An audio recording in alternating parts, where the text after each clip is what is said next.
जनूबी अफ्रीका के ऑलराउंडर तबरेज़ शम्सी ने पाकिस्तानी टीम के कप्तान बाबर आजम पर तनकीद के हवाले से अपने नुक्ता नज़र का इजहार किया है, जिन्हें लेफ्ट आर्म स्पिनर्स के खिलाफ खेलते हुए कमज़ोर करार दिया गया है।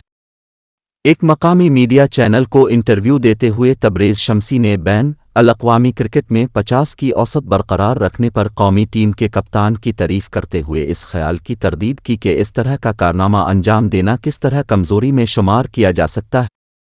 तबरेज़ शम्सी का कहना था कि ठीक है, अगर लोग ये कह रहे हैं कि बाबर कमज़ोर है और उसकी औसत 50 है तो वो एक आलमी मेयार का खिलाड़ी है। इंटरनेशनल क्रिकेट में 50 की औसत मजाक नहीं है, लिहाजा जो लोग ऐसी बातें कर रहे हैं ये गैर ज़रूरी है। ताज़े तौर पर एक वर्ल्ड क्लास प्लेयर है और हाँ, किसी भी दिन कोई भी गेंदबाज किसी भी बल्लेबाज को आउट कर सकता है और किसी भी दिन कोई भी बल्लेबाज सेंचुरी बना सकता है। इसलिए जो भी इस सतह पर खेल रहा है वो बहुत अच्छा है, इसलिए मेरे ख्याल में हमें इस